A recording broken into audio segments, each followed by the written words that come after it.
general nerdery. My friend shared this post on like social media that was like, take camping and make it cottagecore. And then it was the most like beige ass camping I've ever seen. It was just like a Coleman stove and a fucking like REI tent, like standard tent. Is that And just not glamping? I'm sorry, but is that it just was barely even glamping. It was like just normal fucking car camping. And as I was going into my rant about this, being like, how the fuck is this cottagecore? This is just how I live my life. And that's how I was informed that I am secretly cottagecore and that I was the only one unaware of this fact. I feel like I'm also unaware of this fact too, but it does 100% track. But as I was reading about it and like the flowy skirt and the winds that I like and the goats and the peacocks and the sheep. I was gonna say that like I kind of feel like the stereotypical version of camping is already pretty close to being cottagecore camping. Yeah. I guess I just never really thought about it. Like I just like unless you're doing backpacking camping, you're pretty doing cottagecore camping for the most part. Unless we're talking glamping, in which that's what, when you say cottagecore camping, that's what I think of. Glamping. Of like, I'm going somewhere, they have a tent set up for me. I don't, as a 6'5" person, I don't have to bend over inside said tent. I have a bed, not a sleeping bag. Yeah. okay, I was like, what is your definition of camp or of glamping? Because the fun thing about living in Montana and doing Bellegarth and having done the Montana Conservation Corps, my definition of what glamping is like so all over the map. Not having to hike 10 miles with a Pulaski on my back like was glamping for a long time. I think if like staying at a cabin, I would consider a level of glamping. Mm-hmm. Okay, yeah, that's not camping anymore. If you're staying in a cabin, you're just staying in a cabin. Yes. like, But depending on how remote and shitty that cabin is, you Okay, I did the Montana. You might run into deadites. I did the Montana Conservation Corps. I hiked 10 miles up and over a mountain and then up another one to hit a cabin that was one room on the top of this mountain and stayed in it for 3 weeks. I didn't camp there. I was in a cabin. There was a fireplace. Oh, well, that's the difference. There was a fireplace. Welcome to General Nerdery, your podcast about liking things and yelling loud opinions about camping, apparently. I'm Zach. I'm Tyler. And we got Steven and the McElboy with us. I did that with our trailers episode too, but like The noob is back. the mac and cheese. And if Couldn't I get don't rid do of it, me. I feel like I'm going to die, maybe. But hi, I'm Steven. I'm sorry, I skipped right over there. I just felt like I had to. It I've was been ignored. not even that. I was just like, this It has to be said. this feels wrong. Yeah, Mac has some time off from work. If you don't know who Mac is, go listen to the like 40 episodes of fucking Noob Island that we did, where he's like, I kind of want to learn about Doctor Strange. And we're like, what if you learned about everything to do with Marvel magic? And then we went. Or And it went so long that you suddenly couldn't do it with us anymore because your life changed. Drastically changed. Oh my god. and you can go and listen to the Morbius episode of General Nerdery. Which was our crossover with that, which is the entire reason we're doing this episode, because we're here to yell about Craven, and we couldn't yell about Craven without the same cast that yelled about Morbius. I'm honored. You shouldn't be. I And made you watch this eventually, movie. Madam Web. Oh, buddy. How did you get into my ingesting Did you already? just feel the entire energy of the room drop when you said those words? I was happy and now I'm not. Oh, right. But before that, what have we been ingesting?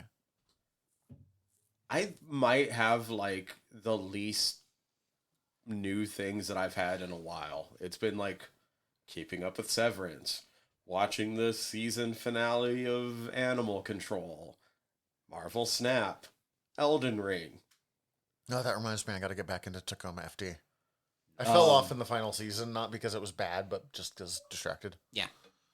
I think I guess the new thing, it was awesome. I'm as caught up as I can be on the DC Comics app on all the absolutes. Nice. And they are And- amazing. I fucking love all three of them so far. I think we Absolute talked about Flash this. is not out yet. Absolute Flash isn't out yet. And Absolute Martian Manhunter comes out soon. soon, and I did read the preview pages for that, Okay. but I haven't. Obviously, that's just the preview That one pages. interests me. Yeah, it looks fucking awesome. I've seen some art on Tumblr and it looks interesting. Yeah, because last time I had only read the first issue of Uh-huh. all three. I think That's right. Okay. I think in the last 2 issues, Wonder Woman might have become my new favorite. Oh. That's impressive. I mean, I'm not surprised because that creative team and everything I've seen about it. But also, I keep seeing this like panel thing of Batman sticking a life preserver on a little kid trying to knife him and punting him into the water. Which I think is And- in the next Nice. issue that is That coming comes- up. I'm just like, man, I gotta see that. this is perfect. This is I like, gotta read this shit. I, This sounds you know, awesome. so far Batman has been the most consistent, and I fucking love everything about it. Jesus, it's been so fun. Heck yeah. His dump truck Batmobile. Have you ever Is- read? Oh my gosh, I misread that sentence in my head. Dump truck ass of a Batmobile. Have you ever read Batman Year 100? No, It was a miniseries that came out. wait, yes. Great. It's a miniseries that came out, I don't know, probably about 20 years ago now. That was, it is a, I don't know where Paul Pope is from. I'm pretty sure it's Mexico or Central America. Oh yeah, I don't know off the top of my head. But it's a really interesting independent comic creator writing a comic book about Batman coming back, and no one's really sure if he's the original Batman or Mhm. not, and being kind of like psychotic and not having the unlimited millions and stuff. And I keep thinking of that. I loved Batman Year 100. It is absolutely a great little mini to read if you ever get a I chance. feel like I've read this. He has like fake teeth that he puts in to make himself look scarier. Mhm. Yeah. Paul Pope, everything he touches is fucking gold. But I keep thinking of Year 100 every time I'm reading Absolute Super or Batman like Absolute. stuff. Oh my god, absolute fucking unit of a Batman. I love He's so everything big. about it. Also, like literal, like his Batmobile this time around, guys. It's a dump truck that he's Heck yeah. modified. It's literally a dump truck. That's so Oh. cool. It reminds me of the Killdozer. I haven't actually seen it, but that just reminds me of the existence of the Killdozer, which if you don't know about the Killdozer, just go look that up on Wikipedia. It's a fun read. It's Mhm. a fucking wild read.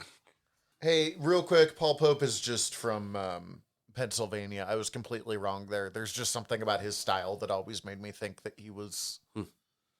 My bad. No, the Wonder Woman might have become my favorite in the last couple of issues, if only because if any of the characters right now are actually being set up to be more of the symbol of hope, it's her. Fair. Hell yeah. Right now, Superman has become a symbol for the people in Absolute Superman, but it seems to be implied that they are all praying for him to visit his vengeance down upon their. Oh. Oh, yes. Okay. I really want to read this.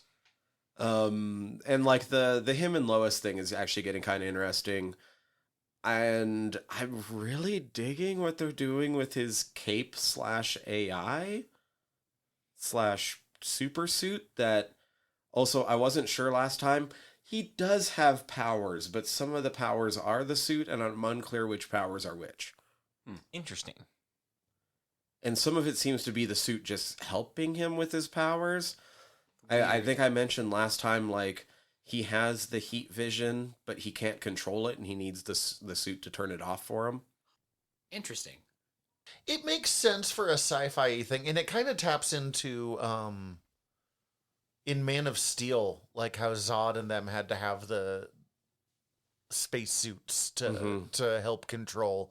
Which I still don't love Man of Steel, but I thought that was an interesting like approach.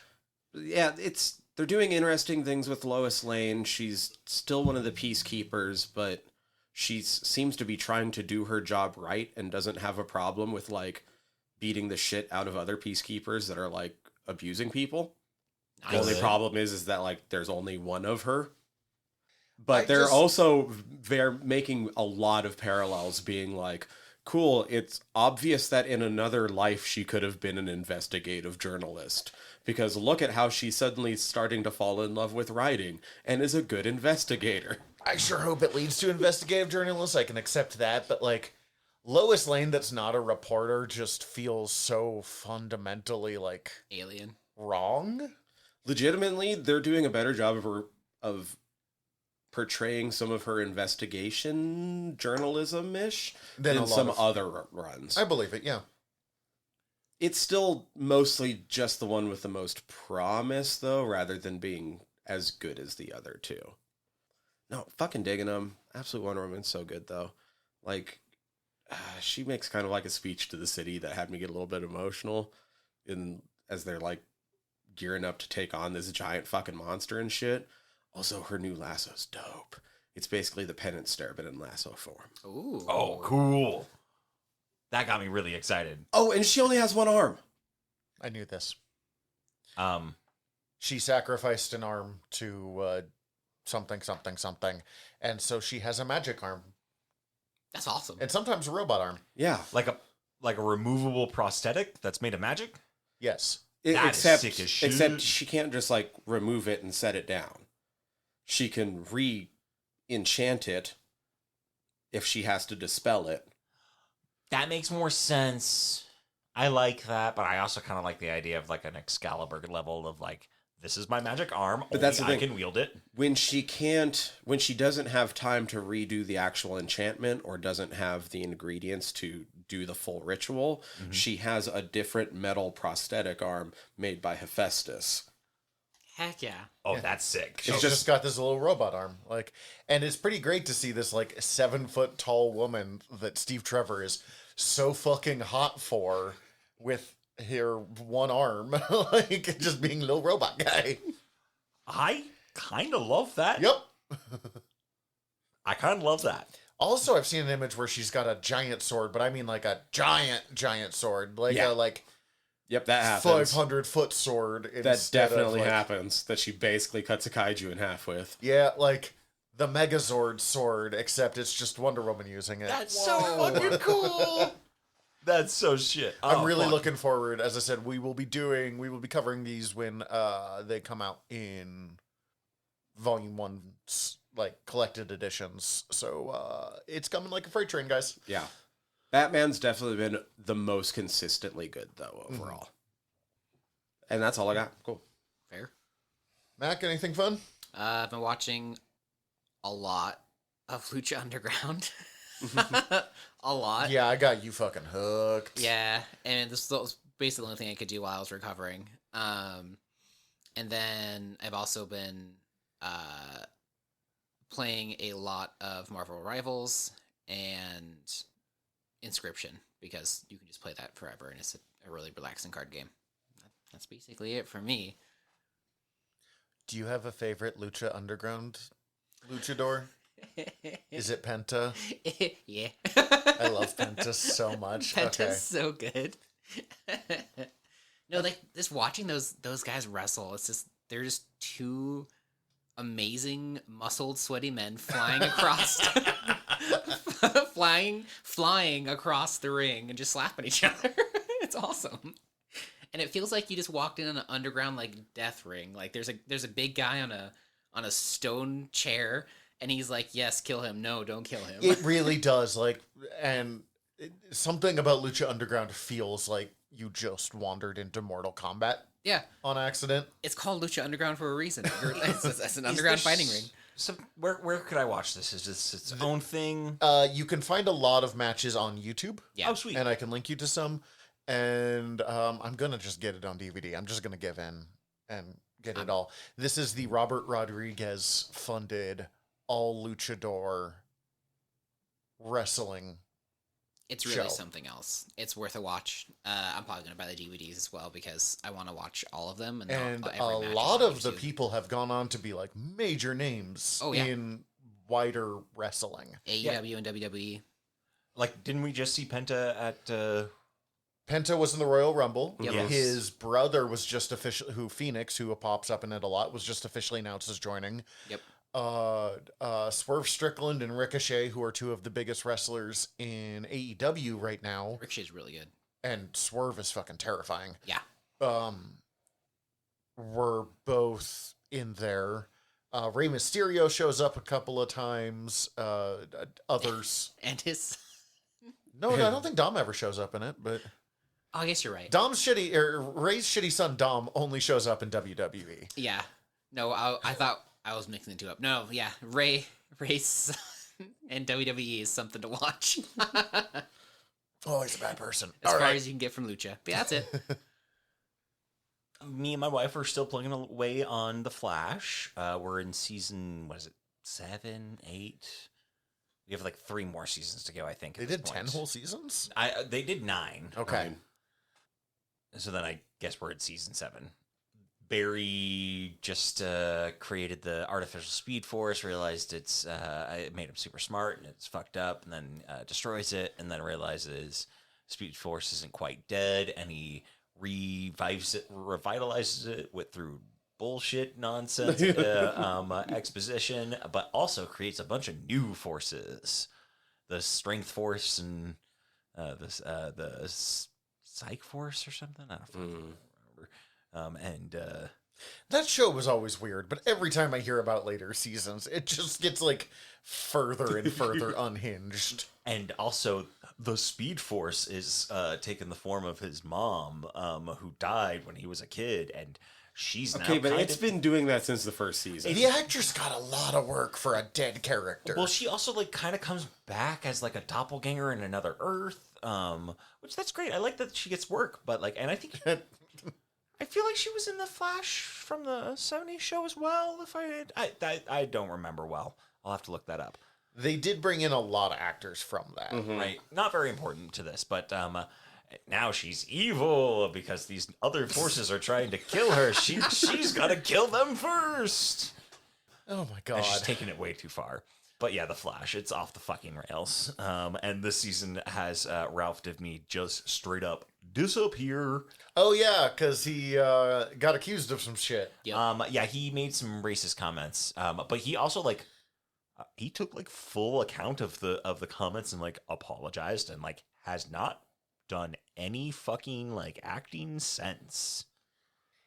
That was a very specific period in time. Like he got canceled because he posted dumb jokes that were very racist, and like he just like took account of it and was like, okay, I shouldn't have done that. I'm sorry. Here's a long apology of all of this. And then kind of apparently just, I don't know what he's doing now, but he's not been acting at all since. Yeah, I don't.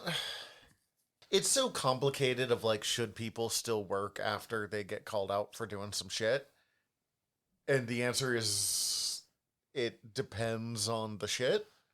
Yeah. But that was really like when that came out was really in a time where it was just like zero tolerance for anything. Yeah. So that was weird and fun to see. You didn't like him that much, though. Actually, So- I grew to enjoy the character.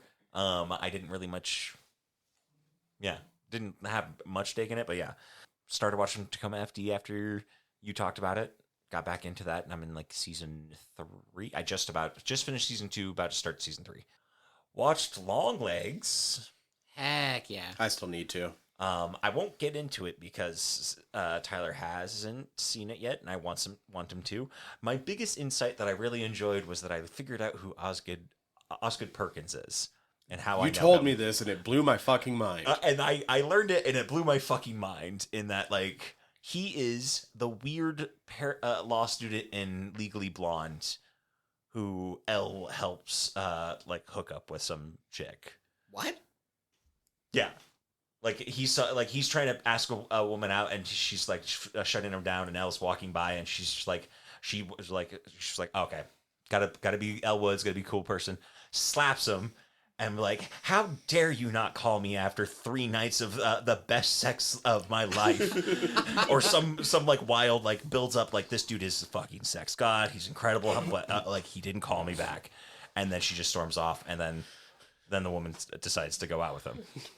Which I feel like we definitely should do Legally Blonde. Love I know Legally Blonde. I've watched that me and movie so Tyler many times. definitely I've love- never seen it, so I'm It's down. fun. It's fun. Jennifer Coolidge is incredible in it. Did you Bend interact with the and Long snap. Legs ARG before you watched the movie? I'm sorry, what? There's as part of the commercial campaign for the movie, there was ARG clues hidden in commercials and stuff, and it leads to, I don't know if it's still up, but it leads to like fake police websites of like prior murders, and there's like codes and ciphers you can take care of to watch like footage and things for the movie. Okay, so that makes more sense than Legally Blonde having that, which is what I thought. He did open with I missed that part. No, for Long Legs. No, for all Long the Legs. murders that Elle Woods actually participated Yes, in. all of them, all 5. Yes. I The didn't know threats that towards the admissions people's families that got her in. I enjoyed it. I thought it was really, really awesome, really well made. I want to talk more about it, but I'm gonna wait until Tyler sees it. Fair enough. But like also that revelation that he was in a movie that I've seen so many times, and like I have such a picture of that man in my head, and it's just weird to know. And now I want to see some more of his movies because Since you haven't seen the movie, Zach, the best way to describe this man is he looks like he could have been one of the aliens on Galaxy Quest. I don't think I've even heard of this movie, but sure. the Long Legs? no, so Longlegs is a new movie about a serial killer who's a Satanist that Okay. an FBI agent's tracking down. Ugh. Nicolas Cage is in it. He plays the serial killer. It's It has fun. the woman from It Follows. That's another horror movie that is really great that you will never see. So, It is really good. But the director, but the director Osgood Perkins, right? yeah. Also is doing a new movie, The Monkey. Yeah, And- Monkey's supposed to be real fun. It's supposed to be really It looks fun. really fun. It's an adaptation of a Stephen King short story, and he also directed. I can never remember the Black Coat's Daughter, Yeah, yep. which I believe you guys talked about on Fried Squirms at one point. I don't know if you covered it. I think it was still like when it was being announced. That's right. Yeah. But yeah, he's an interesting director, and my mind was blown to like recontextualize him as like, oh, okay, so you're doing some weird fucking cool shit. That's super cool though. And I really enjoyed it. And I also watched through the first 3 Final Destination movies, which I love. I love them so much. It's been a while since I've seen those. All 5 of them are streaming on Max right now. There's a 6th one coming out, I believe, later this year. If you haven't watched them, they're very fun. I just bought the first trilogy on DVD because the 3rd one has a choose your own adventure version of it, where you can decide whether or not someone dies. Which is amazing. They should all have that. They should. They honestly should, and they should do that in the theater, and you should Yeah. be able to vote Live Yes. voting. Yeah. by applause. God, imagine what a pain in the ass that would be to like. Worth it. I will pay $10 extra just for that. $20 extra. I don't even care. And then I started Madam Web. I'm so sorry. I watched Craven, and then I started Madam Web, and then I had to stop it because I then went and watched Paddington in Peru. The best choice out of all of these. And that had a start time in theaters. So I had to leave Madam Web, and then I said I would come back to it, and I haven't. I don't know if I will. Every review is that it's boring. That's why we didn't do it before Craven. It also doesn't make sense, but we haven't watched it yet, so I won't talk about it. It's Have you seen it? Yeah. it's weird. There's some product placements that are a little bit oddly heavy. Also, the story was changed like while they were shooting it, I believe, and Oh, like- so you have scenes of like the old storyline that don't match up with the scenes of what's actually happening near the end, and it's like, why did this happen? Yeah, evidently, like right up into production, they were still deciding stuff. Like it was apparently supposed to be set in the 90s at first, Something like that. and then like right up into production, we're gonna set you right in 2003 Yeah. to make it more line up with everything else. I'll probably go back and finish it, but Paddington in Peru is delightful. I was apprehensive because they changed the director. It's no longer Paul King. He directed the last two. But Paul King was a creative director type of person when worked on the script for it. And also they recasted Mary Brown, who was why am I forgetting her name? But she's in Shape of Water and Paddington 2. Oh, okay. Yeah, What yeah. a crazy list of movies to be in. The Paddington, like, we just did Paddington as an episode.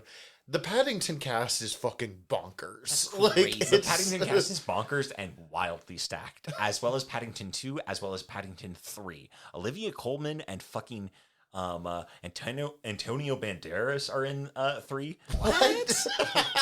What? Now, in fairness, Antonio Banderas has a long history of being like, fuck yeah, I'll do a kid's movie. Yes, and he's phenomenal in it. And weirdly, no Peter Capaldi, but it didn't really seem... Not That a lot important? of room for his... Yeah, they're there was not no- bringing their shitty neighbor to Peru with them? Yeah, like it made sense. But like I was so fucking surprised they brought the kids back, but they didn't bring the mom back. But like me and Zach talked about this off air. Apparently she just was not interested in returning for whatever reason, which makes sense. You did 2 movies. Cool. They got It other falls shit going under on. I've done everything I can with the character kind of... Yeah, like, and I can't fault it. But they bring in unfortunately my brain only always thinks of her first as Hollow Bones from 30 Rock. Oh my god. That's her? That's her. Her real name is Emily Mortimer, but I literally have to call her Careful, Hollow my Bones bones. before I can remember her real I name. forgot Emily about Mortimer. that character. That character was so fucking funny. And she pops up in a couple of other things, and it's just a bit with my siblings of I was like, oh, Hollow Bones. Dude, I gotta watch 30 Rock again. Well, I just got the first 4 seasons on DVD. At Entertain Mart. Actually, that was at the Roxy record sale. Oh, all right. But Paddington, Peru, fucking, it's great, guys. Like it's not as good as 1 and 2, but it is as good. It's better than I was expecting for being the third in the Paddington franchise, of having such a high bar set for 1 and 2. They also get Richard Grant back. Oh. Or is that his name? Richard Grant was his He's in the second one. Great Intelligence. He's in. Yeah. Is he in Notting Hill and Dungeons and Dragons? Hugh Grant. Hugh Grant. Okay, sorry. I had part of the name correctly. Hugh Grant comes back for Paddington 3. My fucking brain. But that's it. That's all that's all I got, other than some Snap and the huge. That leaves you. Have I talked about AEW Revolution yet? It doesn't matter. You should still talk about it if you have. Okay. I don't think you have. I don't think so. I found the show Steven would hate most in the world when it comes to wrestling. Holy shit, that was the most violent thing I almost couldn't handle it. And I can handle pretty violent wrestling. They got out a crowbar and broke every bone in his arm. Nice. Closer than you would think. So And then they pushed him in a wood chipper. So AEW is much more like willing to go violent and much less like produced than WWE is. Yeah, it's less polish, more action. And they definitely leaned into it. There's a lot of people covered in blood. And like the final match did not end covered in blood, and we're all like, why was that match bad? And it's just, we were all so emotionally exhausted from once before. So to make up for it the next week, they had it was Edge, Adam Copeland, versus a guy named John Moxley. And they literally Mox, yeah. Then they literally flipped him over onto a 2x4 filled with nails, and then had to like pull it out of his back. Like, see the skin? Yeah. But Listener, I'm kind of This is my shit. a little bit just because I can't. you pay would attention. love, like, okay. This is my shit. Most This of is so it, you good. know, doing the Spanish fly off the fucking, like, cage, which is just grabbing someone and, like, backflipping them. Oh, Yeah. I just imagine someone snorting some Spanish fly off But- the cage. The Getting real fucking- horny. Getting real horny in the cage. All greased up. The fucking Sorry, I'm just thinking of what I would want to see in wrestling. Well, the Hollywood ending match. Okay, so I've yelled about Timeless Tony Storm. It's this wrestler that lost her mind and decided she was like a silent movie era actress. Yes. Okay, yeah. She had a series of great matches against a woman named Mariah May. Mm-hmm. And lost one kind of thing. And they're like, all right, we're going to do the final one of our feud. The Hollywood ending. Anything goes. Falls count anywhere. And usually women's matches are not as violent as the men's matches for kind of obvious reasons for the way that Americans handle violence. This was maybe one of the most violent matches I have ever seen in my life. I watched a few clips. Both of them are wild. fucking covered in blood. At one point, they both start taping up their hands, and you're like, the fuck are they doing? And then they both Kumite. They both pull out buckets of broken glass and stick their hand in it and start Bloodsport. punching each That's what I other. was just saying. Literally, yes. It's so good. I don't like it. So good. No, thank you. There's the fucking, through tables, there's off of things, there's covered in fucking blood. One pulls out a taser at one point, and, I realized I'm a monster when I was like, that's Chekhov's taser, and you didn't use it? No one got tased in this? What's wrong with you people? It's too tame for them. Kind of was, yeah. They couldn't fucking, after... So Dynamite is their weekly show. It's their big weekly. And they had to redo a lot of it because most of their people were too beaten up after Revolution to get out of bed for a few days. Oh. But what's wild is thanks to strange storytelling. So Tony Storm has this thing of chin up, tits out, and watch out for the shoe, which was her way of prepping. And then she would throw shoes at people. Mm. And there's a bit when Mariah May turns on her, she rips off the shoe and jams it into an open wound on her head just to make the blood spurt more. And we have watched these people punch each other with glass hands, but when she pulls out the shoe, we were like, shit, it's about to go down. So it is, I'm sorry, I'm almost done, Stephen. No, you're good. It is the most weirdly violent. I was like, this might be too much for me. You This said might that be... to me on Saturday, and I was like, I have to go home and watch clips of this before I go to bed.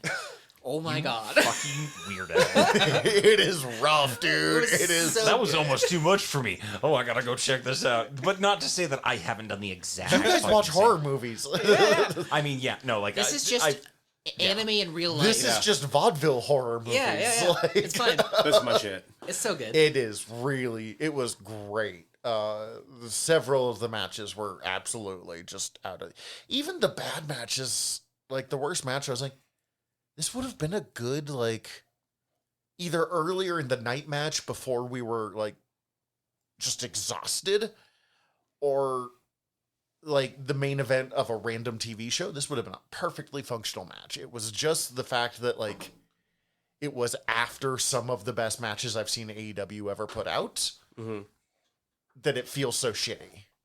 And then in a complete shift of stuff that I watched, Cece and I watched both Rescuers and Rescuers Down Under. I'm so Brilliant. happy you watched this. This makes me so fucking happy. So Steven was asking at work the other day, what is the best Disney sequel of all time? Ooh, Rescuers Down Under is way up there, isn't And it? I went with Toy Story 2 just as the safe answer until he said Rescuers Down Under, and I'm like, nope, that's better. That's 100%. I'm gonna have to say Rescuers Down Under is a safer bet too, because that's definitively Disney. Toy Story 2 was technically released by Pixar when it was still owned by Pixar and not Disney. D2 Mighty Ducks. That is another one way up there for me, and another one that I really got up. I always forget about, but an extremely goofy movie. Yes, that one's really good. That one I've never actually seen. Oh, but Are we only talking direct sequels, or could it be a number down the line? it can be a number down the line. It doesn't What have are to be, you... Lion King 1.5. Oh, because that was another one that came up for the question of the day at work when I asked it. But my Rescuers Down Under was the one I came to, but my knee jerk reaction was Stitch the movie, which is the second Stitch movie that is a backdoor pilot to the TV series. But anyways, we put on Rescuer. I put on Rescuers. I don't tell Cece what we're going to watch or anything. I'm just starting, and she knows she doesn't keep close track of what we're doing, like what we've got coming up, although I tend to let her know what's going on. And she knows we're doing a bunch of movies. So she goes, "Oh, is this what you're doing for General Nerdery?" And I'm like, "No, honey. Honey. This is my apology for what I'm going to make you watch in a couple of nights." But so watch, both Rescuers and the next night Rescuers Down Under, which I've watched both of them. I've never watched them like back to back. Yeah, I don't think I have since I was 7. Highly recommend doing it, actually. It's fascinating. I want to real bad. Rescuers was made in 1977. Rescuers Down Under was made in 1990. Mm-hmm. And just watching how much Disney movies had evolved in 13 years alone is fucking fascinating. Real curious, did any of you have like one or the other that you like definitively preferred? 2. 1. I'm definitely on 1 as well. But I also didn't have Rescuers Down Under. I had Rescuers. 2 is super nostalgia factor for me. It was one of the ones that was put on a lot when I was being babysat as a kid. It was definitely a nostalgia factor. I'm pretty sure I had it on VHS. We did not have the first one on VHS. That's what I was wondering. Like, that's kind of, it seems to be the thing. It was a little bit of both. Like, they were both put on. It was just that, like, God, how was it? I think both me and my uncle / cousin had Rescuers 2, but we didn't own 1, only they owned 1. See, so when I was over there, it was a toss-up between 1 or 2. Because I only ever. But if I was at home, it was only 2. and that seems to be the thing, that the one that you prefer of those is the one that you had on VHS, because for some reason no one seemed to own both of them. And the Great Mouse Detective. Is I feel like that time gap between the two of them might be a bit of the fucking Disney Vault at play there. Yeah. Yeah, that's fair. Although I don't know that's how when that went into effect as much as it did. So, But like, who knows? the animation style between the two movies is so different, and I knew it was going to be different, but like the sheer level. And I actually like the first one. I like the animation of the first one better. It's rougher, but like purposefully rougher. While by Down Under, they were starting to work in some of their CGI, starting to use computers to help with it, even if it's not CGI yet. You had to add in frames and stuff. Will say though, given my choice in that time period, I would have took either the first 2 American Tales over both of them. American Tail's so good. Heard. I love Fievel Goes West is the best. Well, no, actually, I think Rescuers is the best, followed by Fievel Goes West. But I would say Down it's Under, then Five Goes. Actually, no, Five Goes West, then Down Under. Personally. This is really the question to get millennials lost for a long time. Is what this is. But Cece and I ended up looking this up, and we're thinking about doing just a watch through of the Disney animated movies list, which is the not Pixar ones, the not. Mm-hmm. And I don't know how specific we're going to be, because I don't really want to watch Snow White, for example, but like at least go through. And I think it's actually, depending on when the last time you've seen it, it's worth watching. 25 years ago, probably. Dude, give it a shot again, like with like the intention of rewatching it. I think it's worth like rewatching. That was my first Disney movie. Cinderella. Probably Lion King. Ooh, probably either Cinderella. If it I wasn't think- Lion King, it was Aladdin. I think Aristocats is the one I watched the most, though. Oh, I love Aristocats. Aristocats is so good. Oliver and Company was one I watched. Did not a love lot. Oliver and Company. Fantasia really early on. Ooh, yeah, we had Fantasia and this is why we're talking about it, because like, Singing Dogs was a selling point for me. why should I worry? Why should I care? Okay, anyways. Sorry guys, nothing good is coming after we take this break, so we're just getting in what we can. Putting those on as an apology, plus the Paddington thing does remind me, because it was kind of funny, because when my partner asked me this week what we were doing for the podcast, I was like, oh, KRAVEN the Hunter. And she was just like, it should be Paddington too. Accurate. I don't disagree. Accurate. Marge. Respect, agree. It should be Paddington too. We are not that lucky. We did this for you, Mac. I did this for you.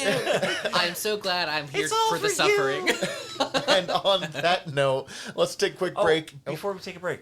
Oh, yeah. Right. Special activity for this. I don't like how you're stroking that. And we just leave it at that now. And we do that. Well, now we kind of should.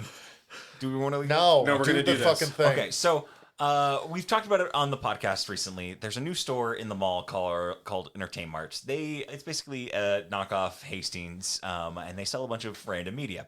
They also sell brown bag, blind bag, bargain Blu-ray and DVD specials. The one I have says Blu-ray on the outside, but the price tag says DVD, so we don't even fucking know.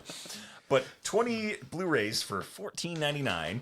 They also have like VHS packs. They have cassette packs. He wanted the VHS pack, but we don't have enough VCRs. Yes, and also I don't really want to own VHS again, especially blind buys. But I could validate doing this on the podcast as a reason enough to do this. So what we're going to do is we're going to open this blind bag of 20 Blu-rays and see what we have. And then me, Tyler, and Zach are going to pick our top 3. And then we're going to make Mac here choose between the top 3. And then we're going to watch it for the podcast. We don't know when this episode will come out or if it'll be like a bonus thing we do or something, but... It's something that will happen. Yes. And it's mostly going to be a punishment for Zach. Yeah, these two are way more excited about this than I am, but it's a good idea. I'm wondering how many I already own. I'm wondering how many I've already seen. Watches, it's all porn. Watches, it's all like Pirates of the Caribbean. Legally Blonde, 1 through... Jesus, look at this Holy stat. shit, it is my all God. Blu-rays. Well, it did say Blu-rays. Oh my goodness. We have something called Show Dogs, which has a bunch of dogs that are police dogs in Vegas. Awesome. It makes me think of that Beverly Hills Chihuahua. A-Cab, we're not picking that one. It's got Will Arnett in it. Oh, buddy. And I see too many police on it, so ACAB. Yeah, I second that one, Tyler. We have Mars Needs Mom. I've seen this. Seth Green is in this. Oh, that came out forever ago. He All plays a of young these boy. I think I've seen it too. We got The Croods. Okay. A fun Nick Cage DreamWorks animated film. Interesting. Isn't Ryan Reynolds in that too? Holy shit, there's some good ones in this, actually. Which Alvin and the Chipmunks Okay, is that? no, fucking go one at a time. Chipwrecked. Alvin Okay. and Chipmunks Chipwrecked. I think that's the 4th one. Maybe 4th or 5th. I don't know. Aladdin Blu-ray. Original Aladdin. Original Aladdin. Nice. Abominable.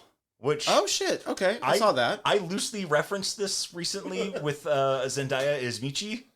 Which is a Tumblr that's referencing this, or not a Tumblr, a TikTok or a Vine-like thing that's referencing this.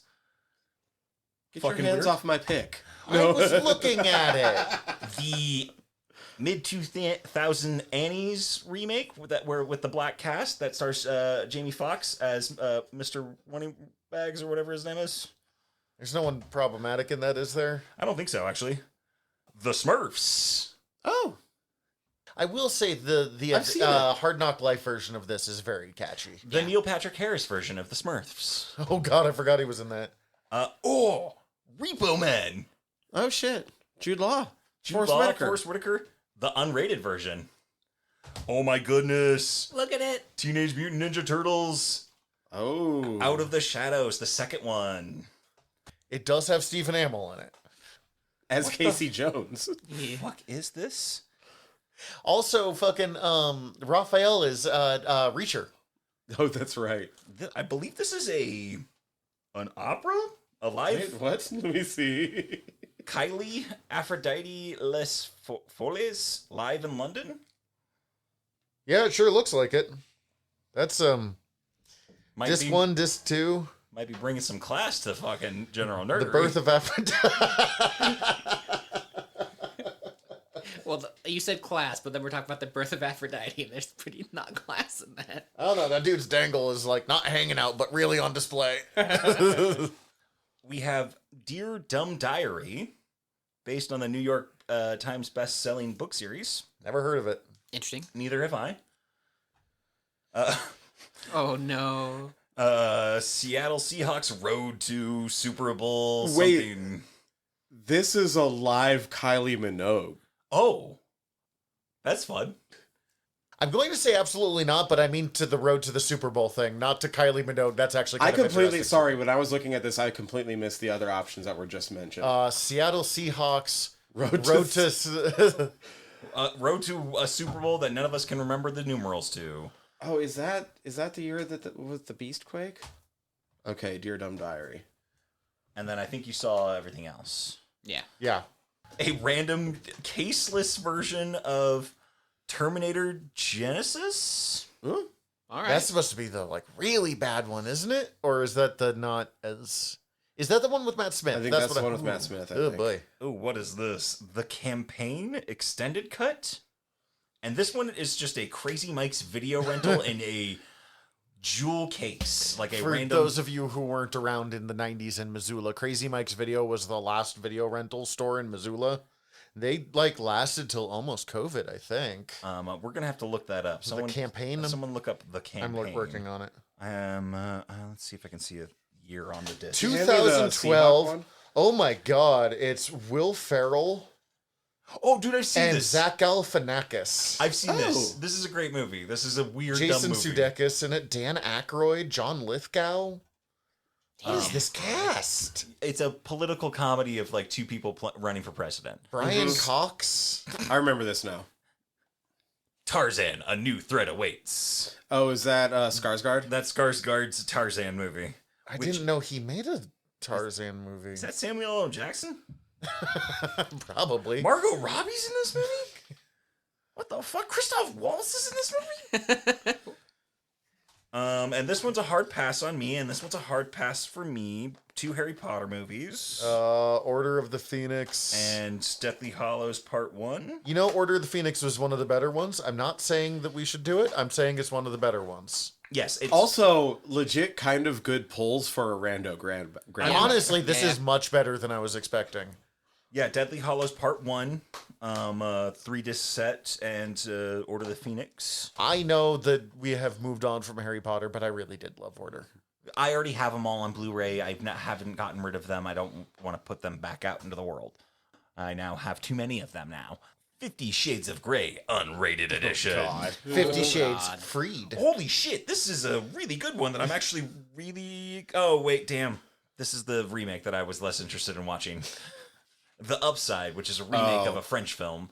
This one has Bryan Cranston and Kevin Hart. I remember seeing the trailers for that. I've never seen the original, and I'd much rather track that down and watch that than this. But yeah, we have a bunch of random-ass movies. Okay, I did grab the ones that actually sounded like something that would be fun for us to watch, but like, literally go through. Tyler, did you want Aladdin? Actually, no. I've already decided my pick is going to be The Campaign. Okay. We'll just set that aside. Oh, the Terminator Genesis. Like, would I love to talk about Aladdin? Yes, but like, it's obviously the best movie in that pile. By a long way. Do you have your pick? No, pick yours. You can pick from any of these, because these are my 3 that I'm narrowing it down from at the moment. I am curious. Would you hand me the Seahawk one though? I am curious about what year that is. The 3 that I'm most interested in narrowing it down for me is 50 Shades. Oh, never mind. It's 50 Shades Free. It's a sequel. I don't want to jump into a series on the sequel. You're out. Also, it's like weirdly dirty. Yeah, it's a weirdly dirty case. And then with that same, I don't know, Terminator Genesis does sound fun to jump back into a series, but that one seems easy enough to jump into. It's all timey-wimey, wibbly-blobby bullshit, so. But also abominable. I don't know. I mean, I'm kind of tempted by Ninja Turtles. Is that the first one or the second It's one? the second one. I'm also kind of tempted by Black Annie. I've never seen it. Don't call it that. Blaney? Tanny? I did not coin that term, Blaney. That was what people referred to it when it first came out, both as a reference to Black Annie, and also the fact that it's just kind of a bland-ass bad adaptation of Annie. Pick your movie. Although I can make you guys watch Chipwrecked. Mm-hmm. Mars Needs I don't trust Mac to be the person to pick this. I'm just getting the joy in his voice here. I have a lot of power at my fingertips today. And like, if I pick a good movie, he's not gonna let me watch it. I don't know. You could also just pick a good movie and we'll see what happens. You know what? We got a real Cinderella story. Wasn't even on my list. I'm going to go with the Neil Patrick Harris Smurfs Excellent. All right, pick your poison. from 2015. I gotta go with Aladdin because all of these are making me angry. All right, so it's the campaign, the Smurfs, and Aladdin. That's the trio we're going with? Yes. This is actually a hard decision then. All right, we have to do this as a bonus episode, and Mac has to come join us if we're doing something as fucking awful as like this is. Yeah, he's got to put himself through this as well. Oh, No. Yeah. Mac, did I not tell you that was an explicitly implied? You have to come back for this, Mac. I love the words explicitly implied. Like those are just not. Super explicitly implied. I don't want to suffer the consequences of my own actions here. Oh no, that's not how this is happening. Mac, you don't get to cut it and then choose. See ya. If you cut a brownie, you don't get to choose it. I don't cut brownies. I eat the whole thing. If you choose, you don't get to cut it. So, That's like, fair. here's the thing. That's You fair. do both in this scenario. If you All right. choose, you gotta suffer the consequences. All right. Sully, what do you see, Alibaba? I can't pick Aladdin because it's You too absolutely good. can. Oh, no, you can pick Aladdin. But too you good. could also pick the Smurf. None of us will be mad at you, and my wife will be very happy if you just come over and watch Aladdin with us. We can just do that any day, anyways. And you can also just watch the Smurfs. You could come over to his house and watch the Smurfs. So I think Hank Azaria plays Gargamel. Okay, we have to stop. Holy crap! All right. Why is this so difficult? Oh, and the campaign. Yeah. Oh, he knew about it. I was making sure. I just kind of wanted to remind you it's on the table, too. Zach Galifianakis. It's the Will Ferrell. campaign, the Smurfs, and Aladdin.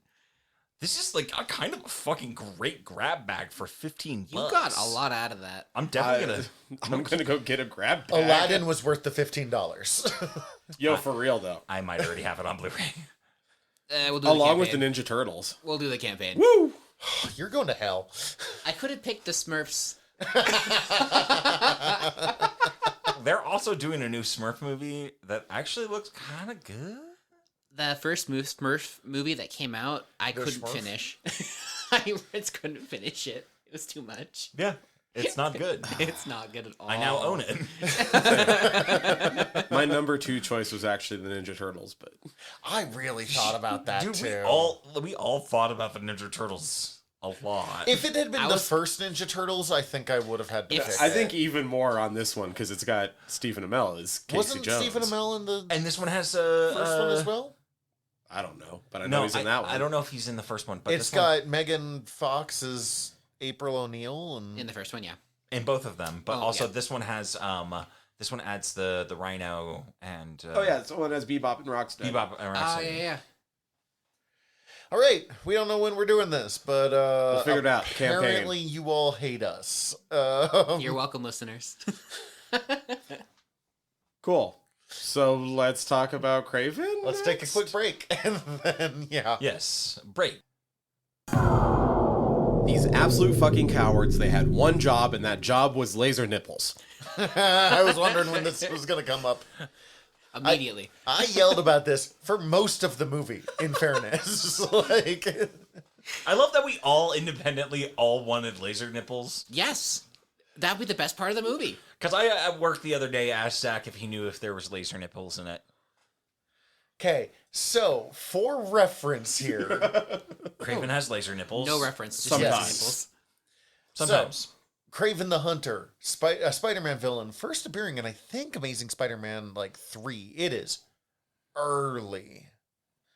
No, because the chameleon appears first, and then he pulls in Craven, but it's still early. Like, near the beginning. Number 15. Oh, okay. Later than I thought, but still, in the second year of Spider-Man, is basically what if the Russian oligarchy and big game hunting was personified into a single forgettable character who has a few things that keep him from being forgettable. 1, he does a lot of drugs. 2, he wears a lion as a vest. And 3... In a way that doesn't make sense. No, it does not. And I really never thought about that until this movie. When I saw the lion head, and I was just like, how the fuck does that work as a goddamn vest? And then 3, I almost got someone to let me make them for Belagarth, a Craven the Hunter, vest. But then 3, it shoots lasers out of the eyes of the lion vest, but because of where they are, sometimes gas. But because of where they are, it is just nipple lasers. Yeah. It is Android Kikaider. It's so good. So good. So this movie, I don't know. I want to say it's not as unhinged as Morbius was. Because it's not. The worst thing about this movie is that it's better than Morbius. Yes, it is better than Morbius. And just enough that it's not good. Yeah. Still. Like, it's not good. It's like, it's better than Morbius, but like, that worked in Morbius's favor somehow? I mean, Morbius is such a low bar. You could, watch paint dry on a wall, and it would be better than Morbius. But I found Morbius more fun overall to watch. It was fun watching Morbius. Yeah, except for the ridiculous kill sequence at the end. Yes, or any of the kill sequences. Yeah, the kill sequences were pretty fucking over the top. I made the exact comment that Morbius wanted to be an action movie, but didn't. And Craven leans into it. It shows you the action. Because, there's that scene in Morbius. They're just not good at it. No. But they tried. And they Morbius, wanted to be good at it How so much bad. fucking time did Aaron Taylor Johnson? Aaron Taylor Johnson. How much time did he spend practicing crawling like that? Oh, probably a lot. But Also- legit, my first note is about the action in this movie. You don't have to show his entire skill set in every action set piece. Nope. Don't need to. In fairness, they only show the blow dart skill set in 1. And it's probably the best bit. I will say there's that when I saw the scene in the beginning of Morbius when he kills that Russian mobster in the jail, in the gulag, it reminded me of the scene from Morbius when he morbs out on the when he morbs out on the boat in international water, and that random hit squad comes out and he kills them, and they film it they want to show the blood and the damage, but they won't show he gashes someone in the neck in Morbius, and they won't show it. Mm-hmm. Here he I stab him in the neck, and there's a close up for a frame, it's in his neck. There's one where he bites a dude's fucking nose off Yes, and spits it out of the car. I would also shoot at you if you spit someone's nose at me. But also, that said, none of that looked good. No. But at least they leaned into it, because Morbius wouldn't even do that. So that's already a point. This would have been a better movie if they hadn't tried to connect it to Spider-Man and just was like, this man has lion's blood, and now he kills poachers. And I'm like, yep. And he's also not Craven. At one point in my notes, I wrote, this movie wants to be Logan so fucking bad. I wrote it's Temu Punisher. Yeah.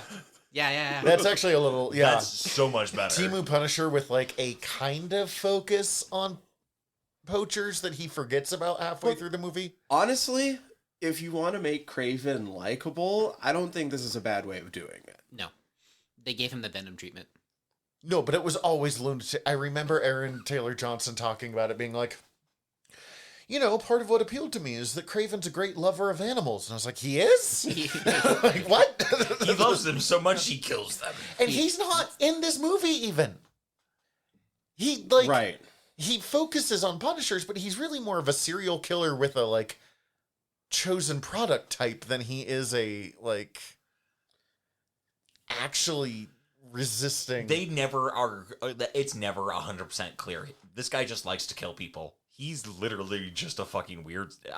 calling him a serial killer is wrong because there's really not a lot of method to his madness. Yeah, so there wasn't with Richard Chase either, but, It feels to me that somebody at some point in the script process, had a really good idea of like, if we're doing this new updated Kraven, let's link him back in some way. And they wrote Russell Crowe's character to be comic Kraven just without being Kraven. Yeah. See, that's what I was expecting. Like, this was going to be like more Alosia. But then they just didn't focus on it correctly. They didn't. They focused on the fact that he was just a shitty dad rather than the fact that he looks like Kraven. He's still like imperialist Russia plus asshole hunter like Kraven. Yeah. Like Russell Crowe is really Kraven. thought Russell Crowe was going to be the Matt Smith chewing on the scenery of this movie. Because he could have been. And we didn't get it. Instead, we had the guy who played the Rhino, which we will yell about later. What, you don't like the Rhino? Doing that, like, being that villain and stuff. And actually, like, that actor, the Rhino part was awful, but I enjoyed that actor being the weirdo. Super, like... He did a good job. Yeah. I mean, I was still yelling at my screen the entire time, this should be Paul Giamatti. But... multiple times I like very angrily got up, and you know me, I'm not someone that needs like a one-to-one translation from a comic to a movie, but just angrily walking over to my comic section and pulling it out and showing my wife, being like, this is what this character's supposed to look like, this is what they have cost us. They've taken this from me, my boy, he's gone. Look what they've done to my boy. They massacred him. Oh, I hated the Chameleon so much, other than the very brief point where we see him with the all-white face that he's supposed to have. Having Kraven's head in that small, lanky body made me giggle so hard. Fucking funny. When that flashback sequence first started, when they were walking side by side, I was like, oh wait, oh shit, Chameleon? I found a doctor in New York. Dude, they thought they did such a good job of like setting up that with a big reveal, but I was like, oh, he's the Chameleon. So fucking early on. And I felt like I was like, wait, why the fuck is this guy the Chameleon? Because he found a doctor in New York. Are they, is that like canon anywhere else that they're Yes, brothers? the Chameleon is the half-brothers. half-brother of Kraven, and that's why he pulls Kraven in to hunt Spider-Man in the first place. No fucking way. Okay, I didn't know that. That's cool. No, like the big question mark in this movie is, really, the foreigner? That is, I thought it was Slide at first. Like, it was Really? The foreigner? The foreigner. Who kind of looks like Rami Malek trying to play Freddie Mercury without the mustache. Yeah, all the flair. Oh man, and I thought it was a different guy. That it's not, but I know him from Silicon Valley. Man, you are like, okay, so the foreigner does show up in the storyline just before Kraven's Last Hunt, but if you're using the foreigner in your Spider-Man villains list, you have gone so far down that the Hypno Hustler is not even available to you. The Prowler is like far too like high quality. The Rocket Racer has turned you down. Yeah. So who the fuck is the foreigner? And also, No vermin? who was his predecessor that he was alluding to? So the foreigner is just a hitman. Yeah. He should have been a Nick Fury villain, but he pops up in Spider-Man for whatever reason. And he's just like an expert hand-to-hand fighter with minor hypnotic abilities. That's literally just how they define it. Like, That's all it is. But now he can count to 3 and you can't see him for a few seconds. I mean, I liked that. I actually kind of really liked the way they illustrate. Like, it was like, okay, so he's basically just like hypnotizing you in a way where he's fucking with you. It's not 3 seconds exactly, but it feels like 3 seconds to you. And Yeah.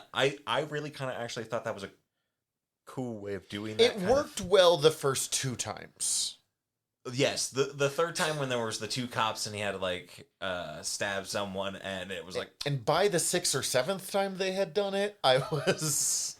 like okay, yeah. To me, it felt like... God, I mean, I know that there's, 2 people credited for, or 3 people credited for the screenplay. This definitely feels like a script where it's like, they are the ones credited because 60% of what they wrote made it to the final screen, but This it was almost assuredly had 8 people before them. This was a movie made by committee. This movie definitely had to go to arbitration on how to credit it properly. And Which, like, if you don't know about that, that's a wild thing that they have to do.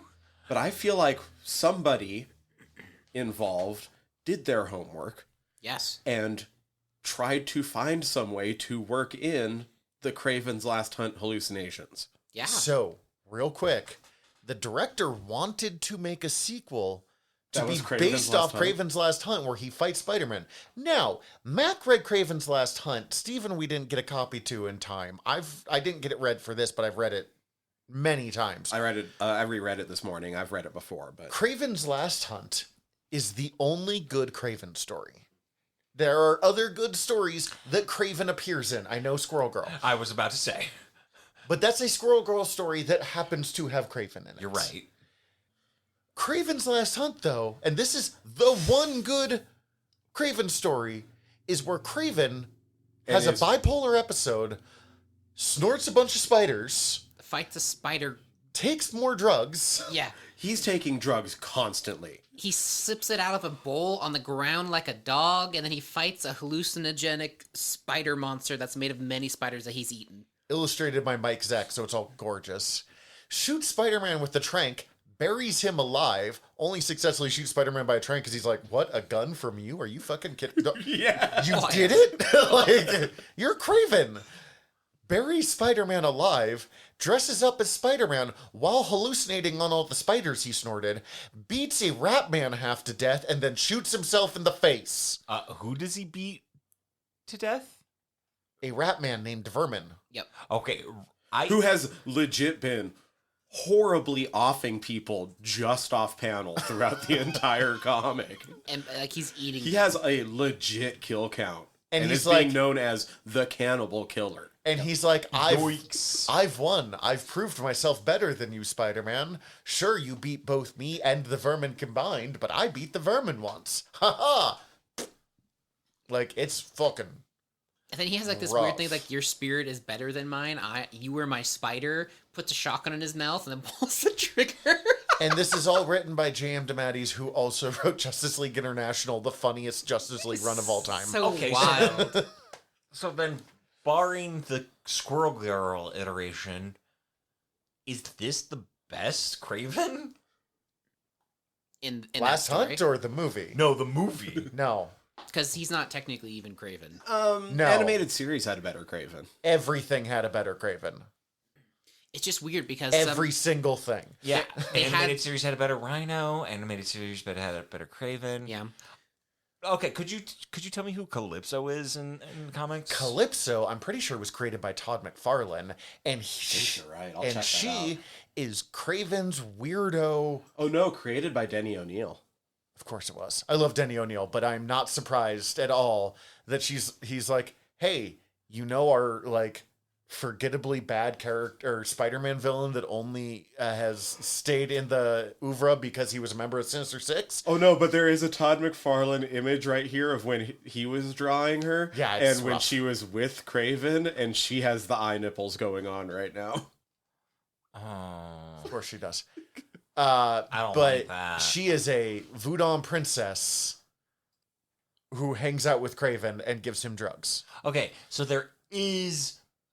Okay, so there is a comic background for them to just like pull in the Yeah. voodoo fucking that they do. Sure, but they were like, well, it's Kraven, and she's literally the only background character other than Chameleon and his son Al. So Wait, Kraven has a son? he has 3 and a couple of clones. Well, fuck the clones. I don't care about the clones. Who doesn't have some clothes? No, because there is one clone that is half Kraven, half Mr. Sinister named Zraven, Now, is that who has the powers of all 5 original X-Men. What in the world? what the fuck? Zach? I love Kraven so much. It's just so weird. It's so weird. Swaven? What was it? Zraven. It's Kraven, but with an X first. You motherfuckers. There was a miniseries called Spider-Man and the X-Men, and it's just like every decade. Each single issue is like from each decade, so 60s, 70s, 80s, 90s today. at the time today. Mm-hmm. And just showing them meeting up from that era in their history and seeing like how both teams evolve over time. But the first one has Mr. Sinister recruiting Kraven before the X-Men ever knew about Sinister to get blood from all 3 of the original X-Men and I guess Spider-Man. And then Kraven eventually after Last Hunt is like, that's right, I did that. That was fun. I'm going to make Raven now. That'll be funny. And so it's Kraven with all white skin and the red diamond on his head and like black leather fetish Mr. Sinister version of the lion vest, including the weird, like instead of the mane, it's got the weird Mr. Sinister like That's so good. That's so tangle good. cape thing that he has. I'll have to look amazing. this up. That's so fucking great. I've always been mad that Zraven's never come back, and I am the only one. Oh. That would be a great season of Snap. They just get in all the fucking Zraven. weird Sinister variants. Oh man. Oh Jesus! Look at him. Yeah, I was looking for a picture of him. That Nice. is. Woofa. I want it. I will say, as bad as Raven is, and it's bad, that series is actually a lot of fun, and I highly recommend it if anyone likes Spider-Man and the X-Men. It's Yeah. nowhere close to it, but for some reason it reminds me of the Star Trek Next Gen. What, Code of Honor? The sport that Riker and his dad play. Ambo Jitsu. It looks like he could slip in real comfortably. Oh man. Okay, what haven't we Oh, yelled boy. about this movie yet? There's Real other quick, things to okay, get there's to. other, but like, I am not at all surprised that they were like, oh, so we need a female character. We're gonna use Calypso, but maybe we shouldn't make her a voodoo princess that reads tarot. That like, making her a lawyer actually makes her worse though, because it's even more confusing. Yeah, like, Okay, but so she's not a practicing voodoo princess, but like But she Papa Legba is, first off, probably the wrong law to bring somebody back to life. But also, she makes more of the serum and whatever, Mhm. and she does the. Suddenly is. Where did the fucking, like, black turtleneck thing that she's wearing come from? Because that's not what she was wearing when she showed up at Craven's place. well, she brought Oh no, clothes. he just had that. Yeah, he had it in the closet. He's been waiting. He likes to look pretty sometimes. Don't blame him. Then, I'm just thinking of randomly George of the Jungle. just shoots the foreigner in the eye. Yep. Yeah, that was pretty Zero dope, problems with that. It was a good shot. Which, like, She was- with the only reason that works is because they set up in like 2 scenes earlier, like, I'm really good at archery from camp. And shoots him in the eye. It is very evident that some of the people who wrote this read the comics or knew what the comics were. They read the Wikipedia article of the comics. Well, the spider hallucination is The almost spider hallucination is almost No, you're right. almost You- panel for panel the same. until he starts eating them, which he doesn't. Yeah, he stopped before eating them. And Up to that point, they mix though. in his mom in the movie being scared of spiders, which well, whatever. But like that panel exists. And I like the hallucination fight. The camera work was actually really fun to watch. I like the hallucination fight. The camera, like how it looks. It's one of those ones though where when you think about it, Yeah, it makes no sense. none of the movements that the foreigner is doing only make sense for the hallucination, and you have to imagine. He's just Like, like try to imagine what, like, how he's moving around him to actually have those Yeah. bits happen, Heels. and it's the silliest looking thing in the Yeah, world. no wonder Calypso was able to shoot him so fucking easily. Yeah, it's also he shoots Craven in the back with that dart, right? But he shows he had a regular handgun the whole time because he's going to go shoot Craven in the head now. Which, why didn't you just do that? Like, he's not immune to bullets. You could have just shot him whenever. So that means Also, that leather armor he's wearing clearly does nothing. 'Cause Nothing. The darts go right through yeah. it. So like you could have Yeah, just like, been like, how fucking big of needles do you have, If guy? you had a chance to shoot Craven with a dart for some weird reason that you decided you had to do, you could have just shot him with a gun. Because he's not a normal man. He has no weaknesses except for bullets. Well, no, he got shot with that first one that makes him weak, Yeah. and now bullets He got work. shrinked 3 times. You guys, the movie sets up clearly that it's gonna make him die. So now he's vulnerable. And the writers tried to make some of the bad guys like react like normal people. So like that Rhino scene when he's like, "Who wants to be my partner?" and the guy's like, "Just shoot this guy. He's weird." And they shoot him. It doesn't work. And he puts his medicine back in. I would be like, "Okay, shoot him now." And then they try. Like that's like an actual like that makes sense. And they have a sniper. Like, okay, that scene, as outlandish as this whole situation even is, makes sense in this universe. And then this goes buck wild from there. It makes no sense anymore. Okay. Like the whole fucking fact that like the end turn that the Rhino knows Kraven is being sent to him by his father And still did it. and still does all of this bullshit anyway. It was like, go fuck yourself, Rhino. What the fuck are you doing? You were such a busted ass motherfucker. Okay, I have other things I want to yell about, but first, let's yell about the Rhino for a few minutes. Sure. This is maybe the thing that made me angriest in this movie. Now, is the Rhino the best Spider-Man villain? No. I love the Rhino, though. I legitimately love the Rhino, Alexei, as a character. Because he is a big, dumb man that's aware that he's a big, dumb man who's a criminal, who's not a great guy, but is also not, like, a monster. He would fit in, like, the Flash's rogues in the comics. Like, he is a professional criminal. That doesn't mean he's a serial killer. That doesn't mean he's, like... But there's also, like, one of the greatest Rhino stories of all times is called Flowers for Rhino. It is based off of Flowers for Algernon. And the Rhino gets tired of being dumb all the time. Fucking great. So he makes himself a genius, and like they show what it takes to drill into his head, and it's like a fucking like industrial drill for like drilling for oil. And they make him a super genius, and he finds love, and he finds whatever. But he keeps like it doesn't stop, and he keeps getting smarter. And he loses everything. He even finds ways to beat Spider-Man. He gets rid of... But he, like, loses everything. So he chooses... Because Flowers of Algernon, he doesn't choose to become dumb again, right? No. He just loses... This one, he has become so smart that he's lost everything. And he's like, I was happy when I was dumb. So he has them undo the process, but make him a little dumber, Doc, just to be safe. And then the final panel is just him...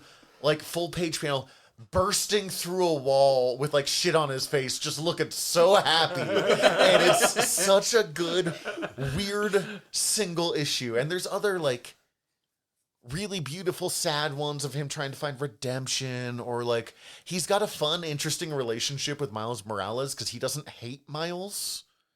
He's like, you're a spider, so like I'll stomp you if I have to, but you helped me. I don't hate you like I do the other one.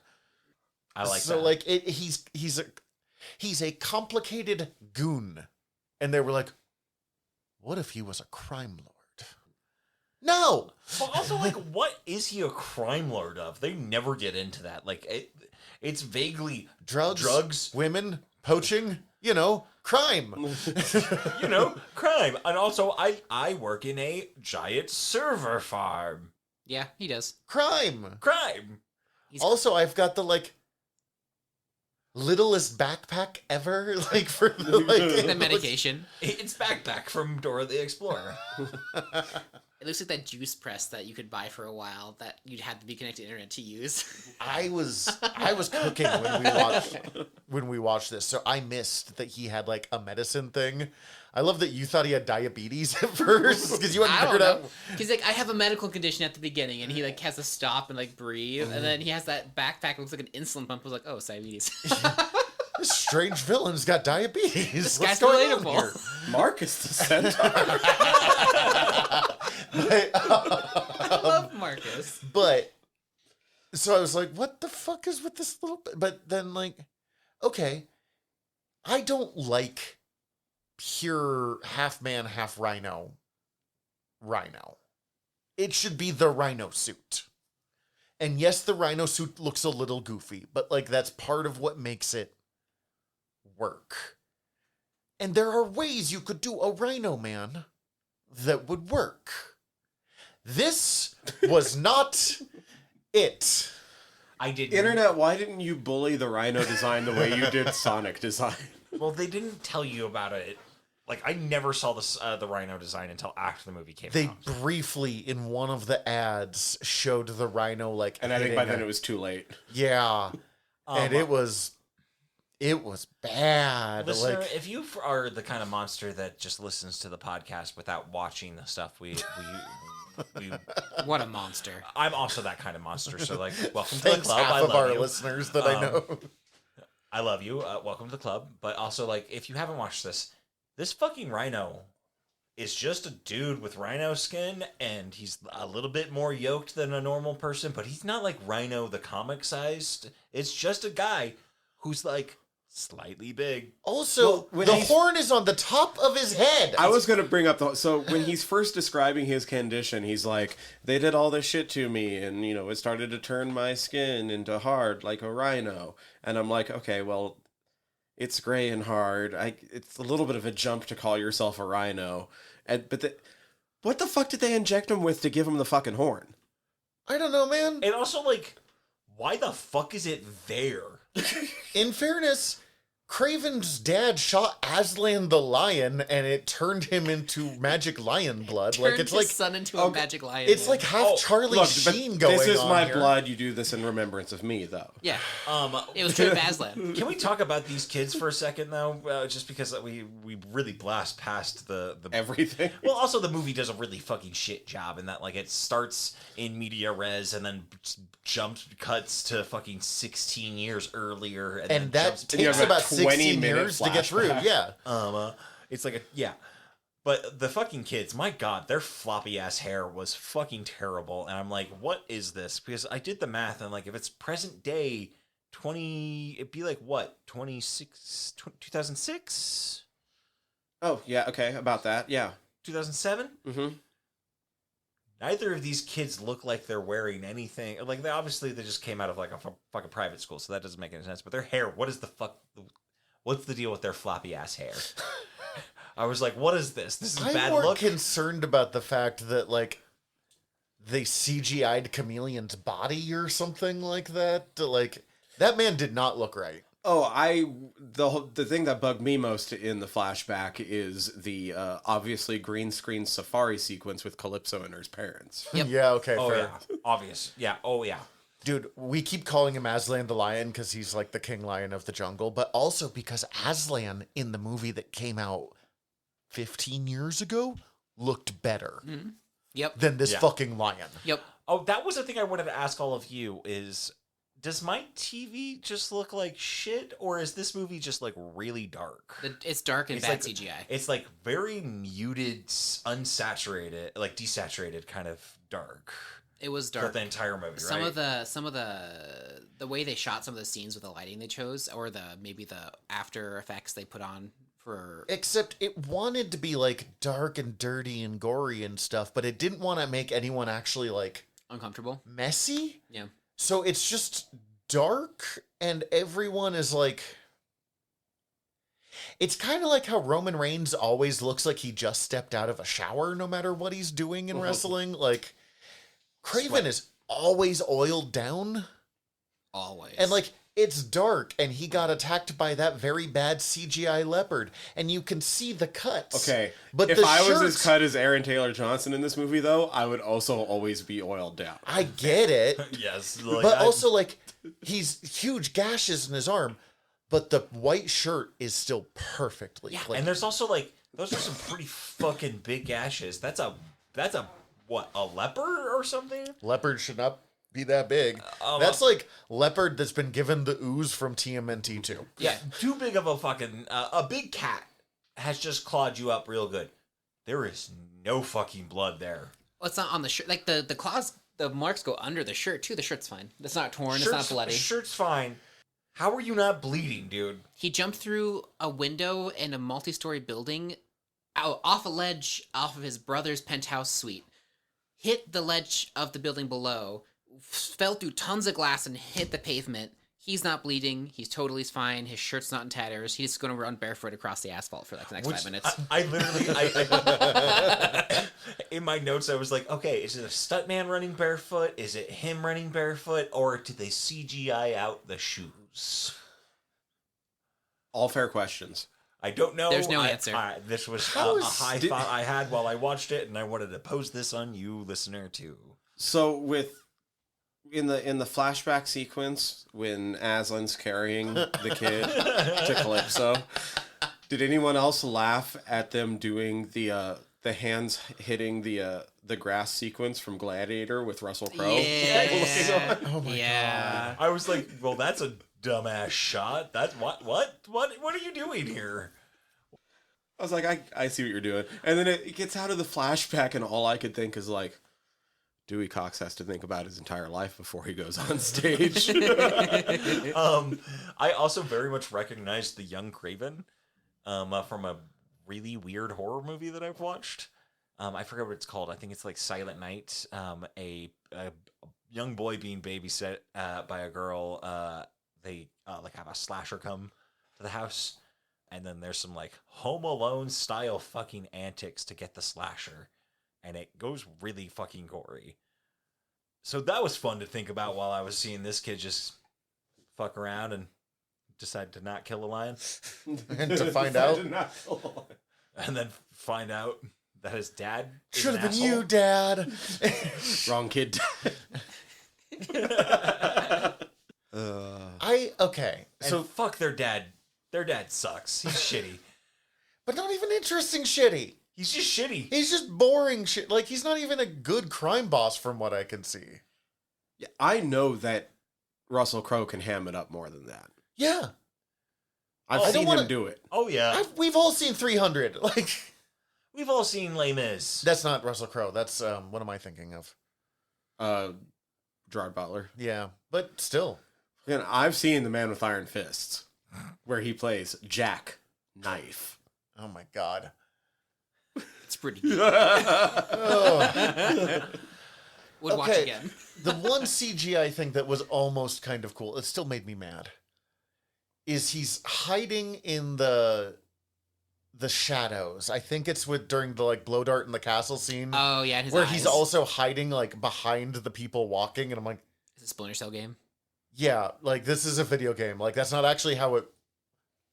That's not how it works, man. Like he can clearly see him from his peripherals, the way that guy's turning, but no, he's like hiding in the shadows. And then you saw his, like, the lion eyes. And then it, like, opens up to him. And Mac was like, that was kind of cool. And I'm like, no, because for a brief moment, I thought that was going to be, like, the lion vest. And the nipple eyes. That would have lasers. been, like, the nipple lasers showing. And then he appeared. Then I would have been sold on this movie. It I was also, a good shot. I liked that, but I also need to fucking point out that that brought me back to his Falcon vision bullshit. Yeah. Where he's just, I'm gonna climb this tree real quick, and then miles off, I can just like zoom in and then zoom in on my the vision within the vision. Legolas, what do Broken. your elf eyes see? I can see the vapors coming off of this thing he touched. I know where he is. It's literally Batman's detective vision from the Arkham Asylum games. Yes. And I was like, fuck you. Also, what the fuck was that prison sequence where he was guarding that they fell out of the building because they RPG'd the hallway and then the building falls on him and he survives? If he's not immune to darts and bullets, why can't he take a full on He has no weaknesses, Mac. brick wall to He's his the back? perfect hunter. No weaknesses, asterisk. Except some Drugs and bullets. There's this whole thing of like, eventually you'll learn, and he never learns. No. Like, there's no. Okay, look, we're talking about a bunch of... I think the dumbest thing in this movie is him just meeting Calypso and being like, hey, so, by the way, I'm that boy that you saved. Hello. Why don't you help me murder some people? So, I've become a hired killer in my life. Not I know even that a you're hired killer. Yeah, Not I know that just you're a lawyer, but I was hoping that you could help me out. I'm just going to spill all of this to you, including the name that only people that I've killed know me by. Also, how did he pick Craven? Like, in the fucking comics, it's because he's Sergei Kravenov. He's still Kravenoff. Is he still Kravenoff? Yeah, still Kravenoff, yeah. For some reason, I thought they had changed The Rhino's last words in this movie are, "I wish I had never met you, Kravenovs," and then he dies. Oh, God. Yeah, but he also he doesn't use that as like that's not his nom de plume. It's basically the hunter. But like, also sometimes Craven. The Hunter. He calls himself Craven. Everyone else calls him the Hunter because only people that he has killed. He never removes them from the list, but he does because he kills them anyway. That whole scene I just summed up in my notes is, hey, I just met you and this is crazy. Here's my number. Let's kill people, maybe. Yeah. So, one, I don't have a deeper thing on it, but why they kept putting all these people in the same light blue turtleneck and hoping one person would look good in it? Nice. They were just trying to wear out the neck a little bit. Like, it worked for the fucking Chameleon's character, where he's supposed to look pathetic, but like there was like 3 other people in that same turtleneck and none of them like looked intimidating in it. They had limited costume options, but a bunch of people who were about the same size.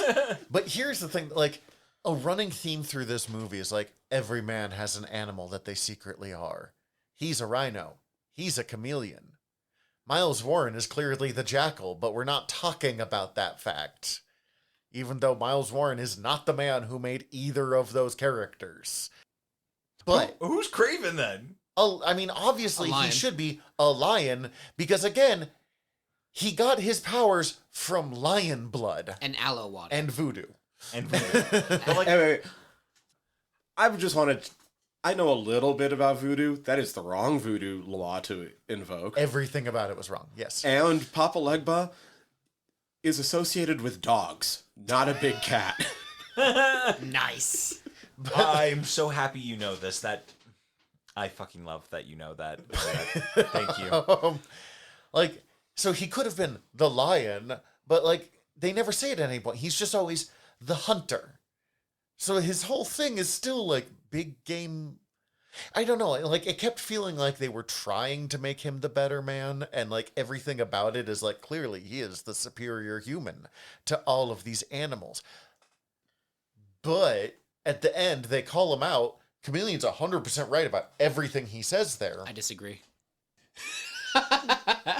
It's not Craven's fault he got captured or hunted. It's their dad's fault. Okay, that one you're right. But like, Also, he only kills bad guys. Batman, if he took 2 steps farther and killed bad guys too, he'd just be Batman, but shittier. yes, but The people he's killing are people that even like a celebrated lawyer is like, the system is fucked up and they're beyond our reach. Yeah. Yeah. Like, yes, I get it, but like He they did- illustrate it by him having to go all the way to fucking Siberia, where he's killing a guy who's working out of a fucking prison. Yeah. just because a serial killer targets criminals doesn't make them not a serial killer. Oh yeah, he's bad.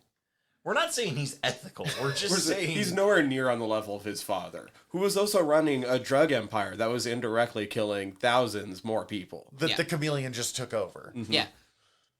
Although the chameleon did drop that really dope line at the end. You're just another man looking for another trophy. See, that's the part he was right about, though. Yeah. Like, he's not... Yeah. They keep trying to put morality on Craven that doesn't... On Creighton. That doesn't make sense. Nope. But Craven doesn't fucking know what he wants at all. He They just- never illustrate that at any point during No, this he's movie. just confident and hot and pretty sure he's going to bang the black girl. Yeah. And he's just, just- lover I hate It's to like- put it that way, but that's really how this entire movie felt and just to like me. fuck my dad, I'm gonna do it my way. Which Wow. is his way.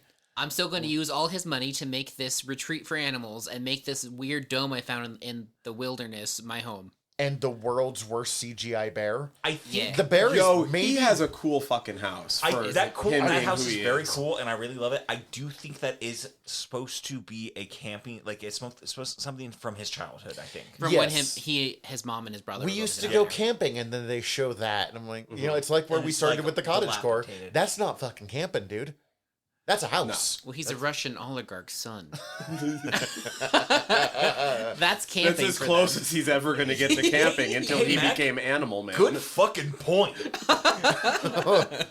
Also, like, There's a brief moment where I'm like almost liking Russell Crowe's character where someone else is being shitty to Dimitri and he's like, be nice to the boy. It's not his fault that his father has a wandering eye or something. And I'm like, you're right. And then he proceeds to be Mean to the boy.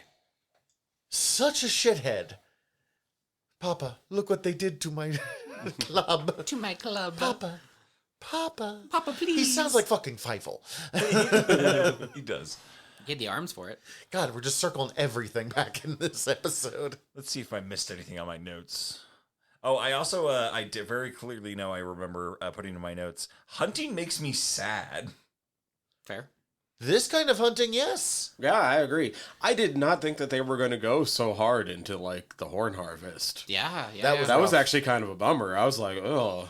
That We was saw the same buffalo at the end that was at the beginning that got horn harvested. So like, Well, because that's the Aslan of buffaloes. got it. So the fucking hawk that just like shows up, that like that's Tobias from the Animorphs. Tobias the from Aslan of Hawks. is the Aslan of Hawks. So like my question is like, that shows up and he's like, oh well, that's my cue. I gotta fucking get out of here. And then he leaves in the next scene. Is that like a thing? No. No. And then the hawk doesn't come back ever again, Nope. right? No.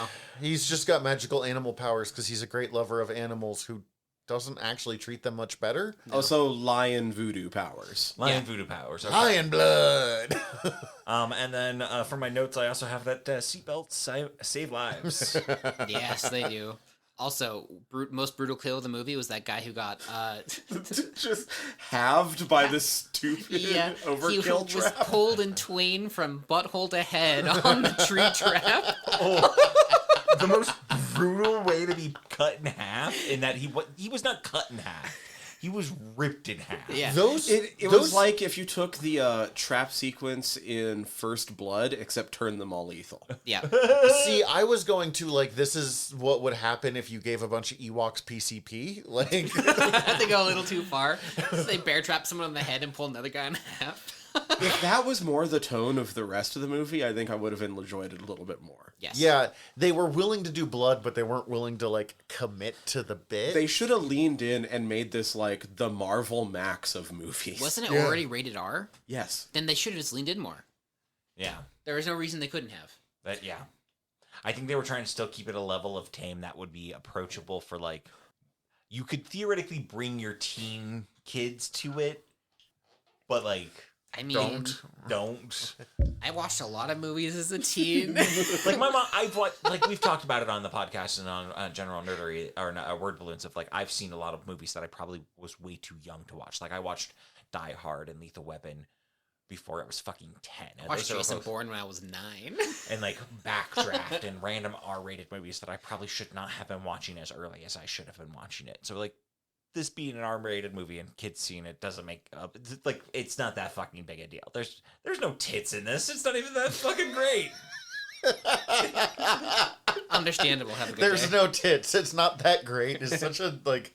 Well, that's the thing though. Like Zach, you brought up like, okay, he's obviously going to end up banging Calypso at some point, but like, They didn't there's do- no romance subplot. They're not horny for each other at all in this movie. Like- It's just that like that's obvious what her character is in here for. And then Yeah. after she shoots Foreigner in the head, she's never seen again. Not once. That's the last scene. Yep. There's no like, where are we going next? Like, My house. Get some hot coffee. my house or yours?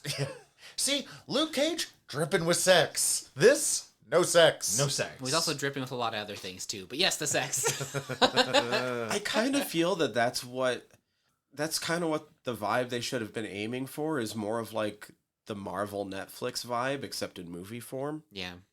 That would have been good. I really want to rewatch them. Some are good and some aren't. I really want to rewatch Iron Fist. Fair. So that one's not. But I mean, I- it ends good. The end of just- season 2 is actually really good, and I was excited for. it just takes a season and a half to get there. Yeah. I'm not gonna lie. I'm kind of sad there won't be a sequel. The So, Craven? Yeah. Yeah. they set up this is the part that maybe like weirds me out the most. Not weird, just like Papa left you a gift. So he goes back. And Papa has terrible fashion sense. his That's dad, a hideous fest. first off, his dad is like, I am going to manipulate my murderer son into murdering other people by exposing the one person he loves in life, My other son. my other son, to this danger. And I don't care if that son dies. And that will make this son love me again. And to prove this, I'm going to take the head of this lion that was like the dividing wedge between us and not make like a rad ass lion vest with it, but basically just like a dorky ass lion vest with it. With it's no an laser REI tits. vest if the REI guy was like going too far with it. Like Yep. It's so fucking hideous. Hits that pose in the chair. Classic. the pose that you see in every fucking poster and trailer for it, they're just leaning on that last bit because he still kind of looks hot because he's Aaron Taylor Johnson, ripped as fuck, even in that terrible ass. Dude, the Arrowverse would have done a better looking costume for Kraven. No, I think It would have been a little shinier though. Sure, Yeah. that's fine. I think this just make it a little more shiny plasticky, and you're right on the money. Having in the thick of Flash right now, you're not very off, my dude. It is pretty Arrowverse, pretty ready for it. Somehow his awful fucking leather armor thing that kind of looks like it's supposed to be Craven-y, but they're still too much of a coward to make it a lion face. You know what though? That's the thing. The Arrowverse would have given us at least laser nipples. Oh yeah, At least some like the lion eyes. They would have went full. Dude, we got fucking boxing glove Arrow. Like we would have got. That does make me happy. That's all I got. the last note I have from my notes is that I've never seen a movie show Western Russia. That's a full stop to this. That's a full stop. Fair enough. I can't think of any movie that's really shown me Western Russia like at all, let alone Russia in a way of like, well, this is dilapidated modern Soviet Russia, or like this is cold Soviet Russia.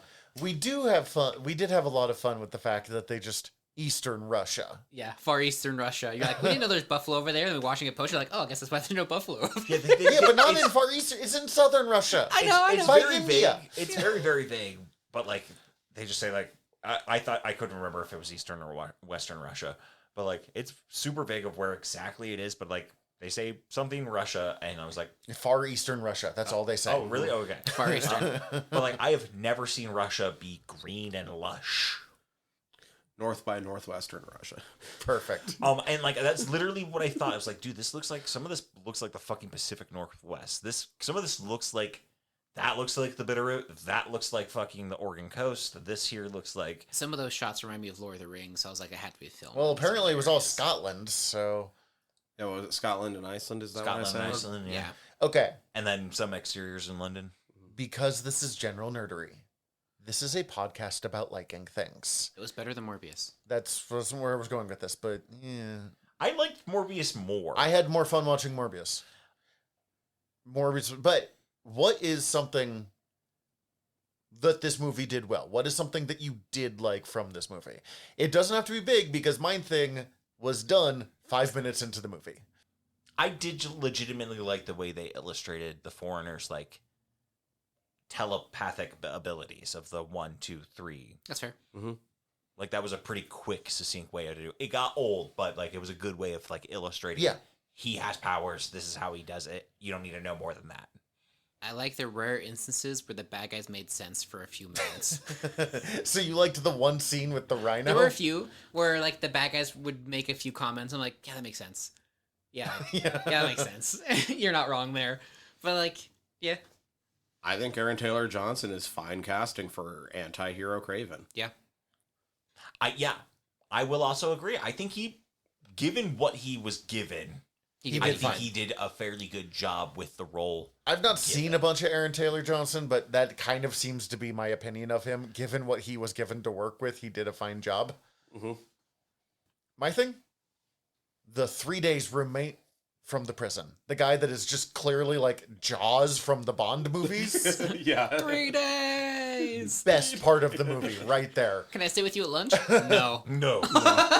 Loved that guy. I wanted more of that man in this and none of the rest of this. Also, what the fuck did he put in those blow darts? I know they said, but like... The rosary beads. Rosary peas? Peas. That makes more sense than beads. I also heard beads, but like... I had subtitles on He because got- I always have subtitles on. He hit someone with a blow dart and they dropped fucking immediately. They're not the perfect specimen of man.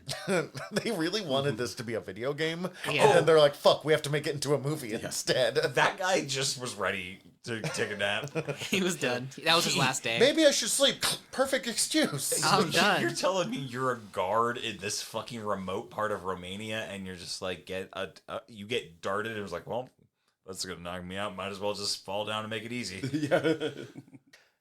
I really, yeah, like this could have been a cool video game if they did that instead. It could have been a cool, like, bizarre B-movie action slaughter flick. Like, what is that one that you guys have been excited about that had the voice of Archer?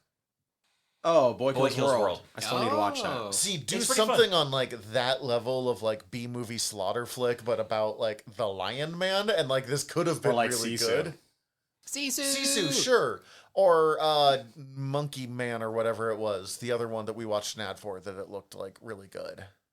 Monkey Fizz? Monkey... No, I think Oh it's no, Monkey Man. it's Monkey Man. It's not as much like that as the ad made it look. That's too bad. It's a really good movie though. But Sure. yeah, Dev Patel? yeah. Yeah.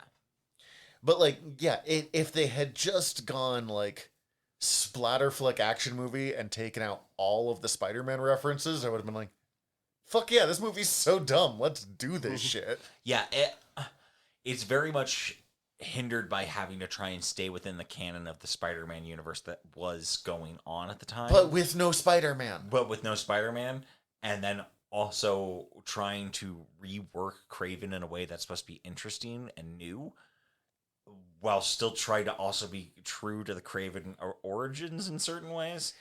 How And shocking. subsequently, nothing works. How shocking that a Spider-Man movie universe without Spider-Man didn't work. Next up, Madam Web. Fucking no, it isn't. I mean, I'd watch it. It's got, Sydney Sweeney. but it's also got Adam Scott? Thank you. I was trying to find Adam Scott's name. I am failing on names today. That's usually my job.